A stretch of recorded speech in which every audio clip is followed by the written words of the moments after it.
Salut les gens, vous allez bien? Ouais? Bah tant mieux. Aujourd'hui, je vais baisser un peu le son peut-être, hein, je vois. Aujourd'hui, petite revue matos.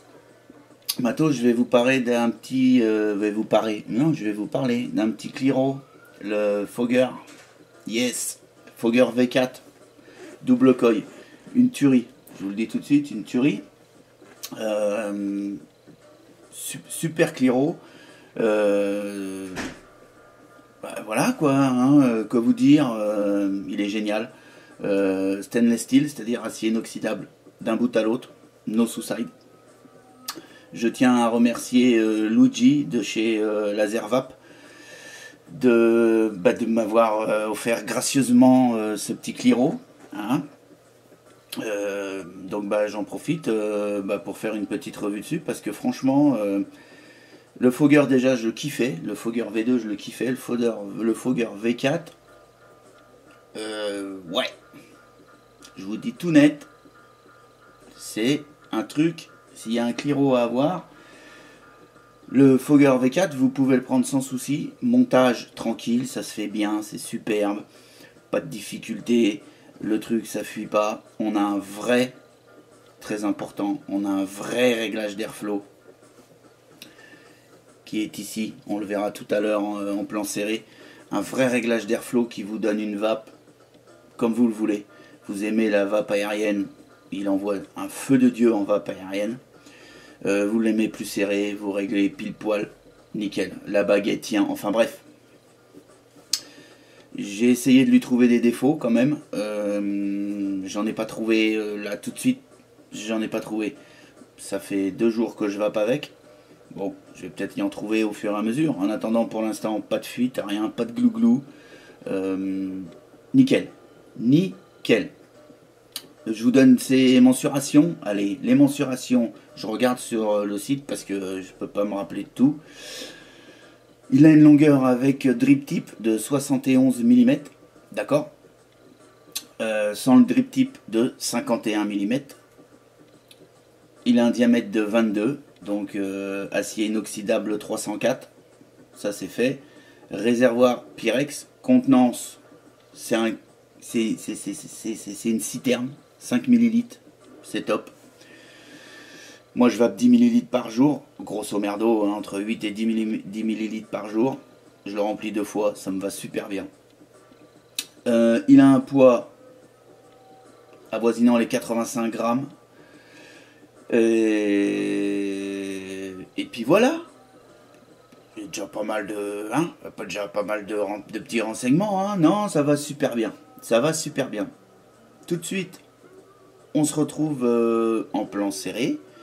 Et puis après, on se fait un petit truc de vape sympatoche. Le truc qui va bien, quoi. Hein.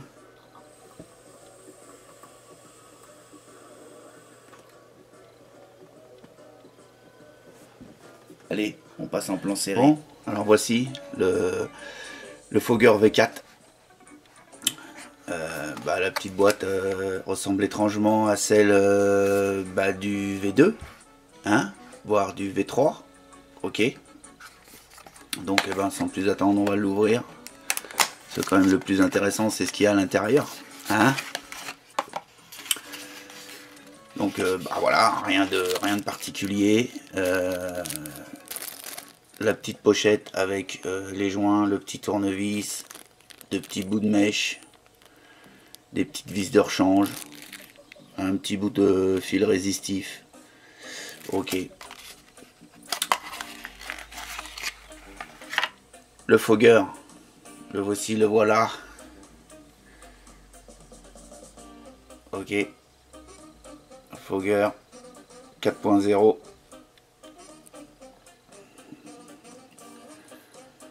Bon, sur l'extérieur. Alors voilà, la petite bague de réglage d'airflow qui a changé aussi par rapport au V2. Hein, au V2, on dévissait la bague, on avait plusieurs petits trous. Là ici, vous voyez, on a une lumière qu'on va plus ou moins ouvrir pour modifier l'airflow. Donc comme c'est un double coil, on a une lumière ici, une lumière à l'opposé. Voilà. Drip type 510, hein, pas de souci.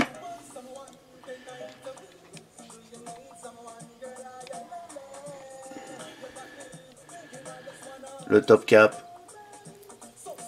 il se dévisse. Voilà, top cap. Hop. Acier inoxydable. Voilà. On a un tank Pyrex. Ok, pareil. Il est droit, cylindrique, pas d'épaulement. Donc, à mon avis, un petit peu plus solide. Hein, d'une bonne, il a quand même une bonne épaisseur. Et il n'est pas fragilisé par l'épaulement comme on pouvait avoir sur le V2.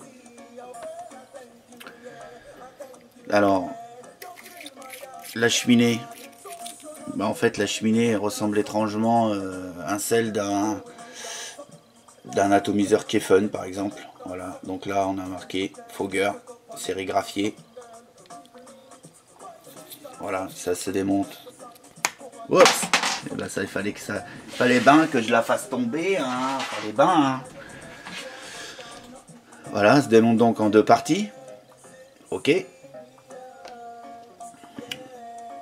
Alors, voici un petit peu quand même le plus intéressant, l'embase.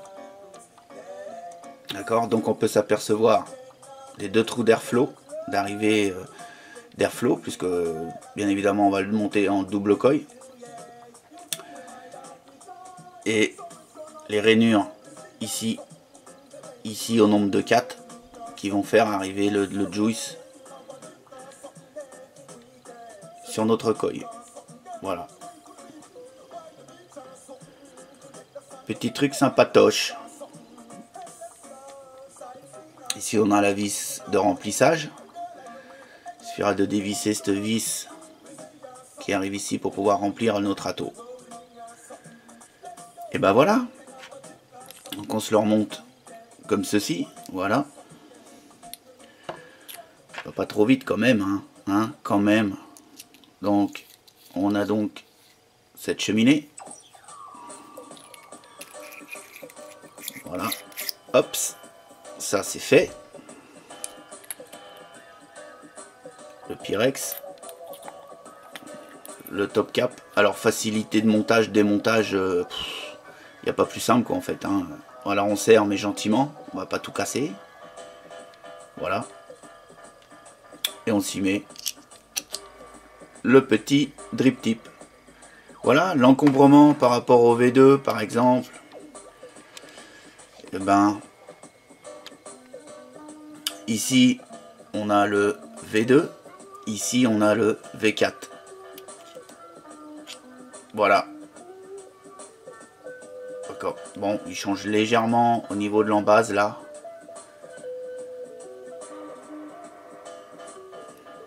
Voilà un petit peu ce que ça donne. Ici, bah, on n'a pas du tout, on n'est pas sur le même montage. Donc ici, on voit le coil sur le V2. On ne voit plus rien sur le V4. Voilà. Voilà la petite différence. Et ben voilà, maintenant il ne nous reste plus qu'à faire un petit montage. Bien sûr, micro-coil coton comme d'hab. Là, je vais prendre du coton cardé. Hein, voilà. Et ben allons-y. On va regarder un petit peu ce que ça donne ce petit montage. Et ben voilà. Les micro-coils, les deux micro-coils sont fabriqués. Voilà ce que ça donne. Ok. Donc j'ai pris du Cantal 0,32, j'ai fait 10 tours sur chaque coil. Et voilà ce que ça donne.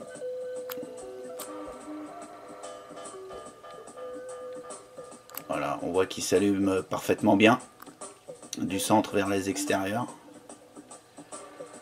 Je suis approximativement sur entre 0,6 et 0,7 ohms. On verra au final quand on aura mis le coton et un peu de juice dessus, parce que c'est à ce moment là que ça varie un petit peu, et après ça bouge plus, hein, mais Voilà, à sec. Je suis à 0,7 ohm. Voilà, maintenant il ne reste plus qu'à lui mettre le coton cardé. Et c'est là en fait le plus technique à faire, car il faut pas en mettre de trop, il faut pas en mettre pas assez, il faut pas trop le serrer, enfin voilà. C'est là que c'est le plus délicat et c'est là que vous allez passer le plus de temps à faire votre montage. Entre enlever votre coton, remettre le coton, enlever le coton, remettre du coton. Voilà, voilou, hein. Donc allons-y gaiement. Voilà, j'ai mis en place le coton cardé. Maintenant il ne reste plus qu'à l'ajuster à la bonne longueur. Pour ce faire, je prends un ciseau. Et puis là, ça va être là vraiment moi je dirais, pour moi c'est le plus délicat à faire, c'est de trouver la bonne longueur du coton. Ni trop ni moins, voilà. Moi je pense que là je suis pas trop mal. On va couper l'autre côté. Alors là je le monte en coton, mais bien évidemment pour également le monter avec de la mèche silica, y a pas de souci, hein, avec un coil traditionnel sans faire du micro-coil, hein. Moi je suis sur du micro-coil comme beaucoup d'entre nous, donc je tourne au micro-coil. Voilà, je trouve le truc sympa en plus.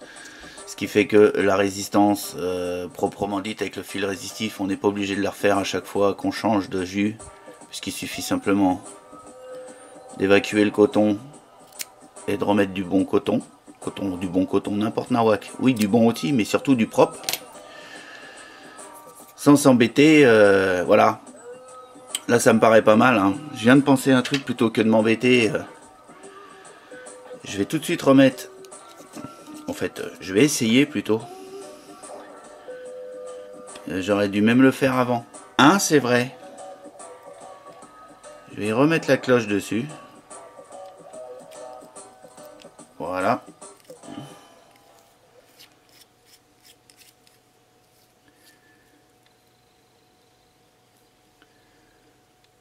Voilà ce que ça donne à cet instant. Voilà. Ensuite, Oups.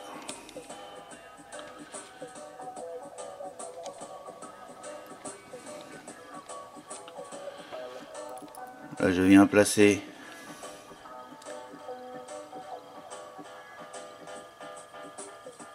le coton dans le fond pour que ça puisse venir quand même chercher le jus par capillarité, au fond de la taux en fait, hein, ni plus ni moins, au fond de cette petite cavité. Voilà. Ensuite, et bon, on y met son jus, hein. Bon moi aussi là je suis beaucoup sur le Red Aster, donc je continue sur le Red Aster, hein.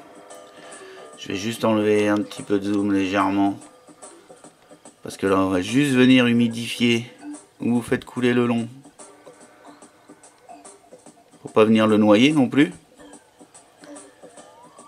Voilà. Alors vous verrez que la capillarité, par exemple ici là du coton cardé est un peu lente au démarrage. Ensuite il n'y a aucun souci, mais c'est vrai qu'au démarrage on a du mal à la... il a du mal à absorber. C'est vrai que la capillarité du coton cardé au départ, hein, c'est vrai que c'est un petit peu...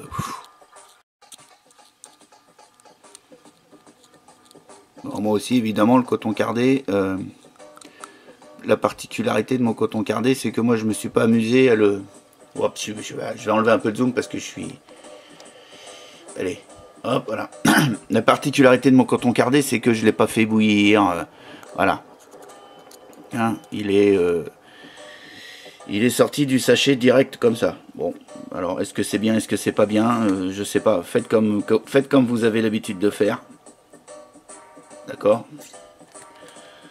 Moi j'ai pas envie de m'embêter à bouillir dans l'eau bouillie, enfin je sais pas quoi, allez hop c'est bon, on va pas se prendre la tête non plus, hein, et je peux vous dire que tous mes koi je les fais comme ça avec ce coton là, sans le bouillir, sans rien, et ça marche du feu de Dieu, hein. J'ai pas de soucis avec. Bon, on va regarder ce que ça donne, hein. Bon, ça a l'air de vaper pas mal, hein. Voilà.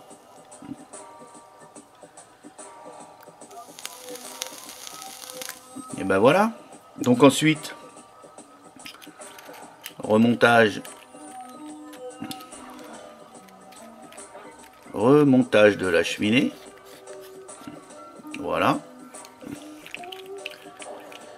On va démonter on va enlever le mode puisqu'on n'en a plus besoin maintenant pour l'instant. Je vais remettre mon tank Pyrex. Je vais remettre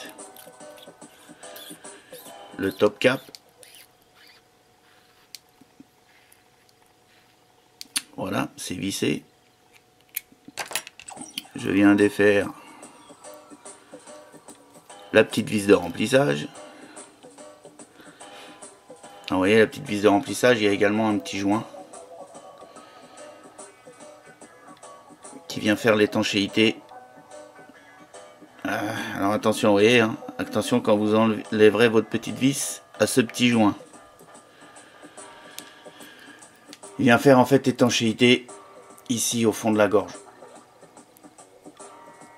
Voilà. Ensuite, il ne nous reste plus qu'à le remplir, hein. Donc je re-remplis encore une fois.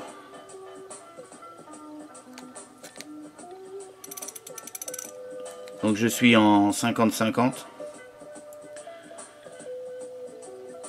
Donc bien sûr, c'est un petit peu de mal à monter dans la... Je pense que là, je couperai au montage le temps de remplir la seringue parce que c'est un tantinet longué. 4 ml de liquide. Donc, hop, et allons-y gaiement. 4 ml.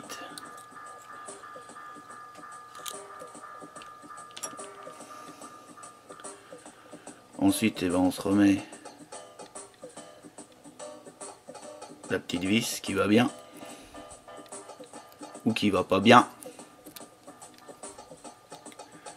Hop, et voilà, il est prêt à vaper. Bon ben on va se mettre, on va se le remettre sur le mode et puis on va se retrouver, en plan large et puis on va voir un petit peu ce que ça donne, hein. Allez, à tout de suite. Voilà, vous avez vu le montage que j'ai fait. Je suis dessus depuis 2 jours avec ce montage là, nickel. J'ai pas rencontré de problème, j'ai pas rencontré de glouglou, j'ai pas rencontré de dry heat. Maintenant, comme je le disais tout à l'heure, le plus dur c'est de trouver le bon dosage au niveau du coton. C'est vraiment le plus important. Après le reste, pas de souci.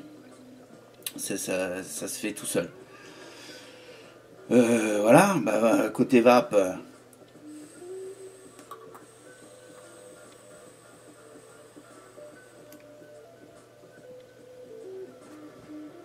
Ça envoie, je suis à 0,7.ohm, donc sur un méca, là, en l'occurrence un petit bagua. Petit bagua configuration 18500. Ouais, nickel, nickel. Alors, côté vapeur, vous avez vu, ça envoie bien, il n'y a pas de souci. Rendu du hit, c'est un truc de folie, c'est un truc de dingue. Moi en ce moment je suis sur du 8 mg de Nico. Sur d'autres atos ça passe, il n'y a pas de souci. Celui-ci il m'augmente un petit peu le hit, donc ce qui va me permettre certainement, si je continue à vaper là-dessus un petit peu plus longtemps, de pouvoir descendre mon taux de nicotine. Ça je dis bravo.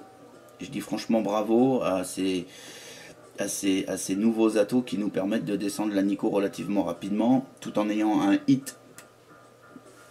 c'est génial.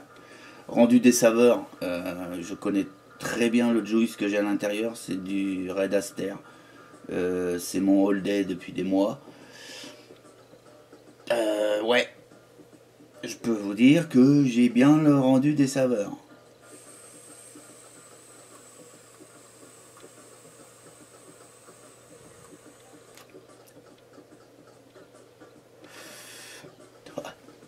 Je suis en 50-50, hein, ce qui explique aussi un petit peu ce rendu de vapeur. Mais bon, franchement, terrible.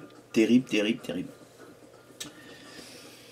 Euh, la vapeur.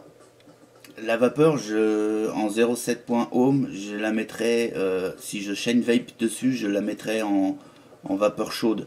En vapant, normalement, on va être sur du tiède chaud. Hein. Vous attendez pas si vous descendez beaucoup dans l'impédance de votre résistance d'avoir une vape froide avec le fogger. Vous aurez une vape tiède chaude si vous descendez en dessous d'un ohm. Voilà, je pense que j'ai à peu près tout dit. Encore merci Luigi de chez Laser Vape. Et puis je vais vous souhaiter une bonne vape et puis un bon week-end ou une bonne semaine. Je ne sais pas quand est-ce que vous verrez cette vidéo. Je ne sais pas encore. Si j'ai le courage, je vais l'uploader là, tout de suite maintenant, quoi. Hein?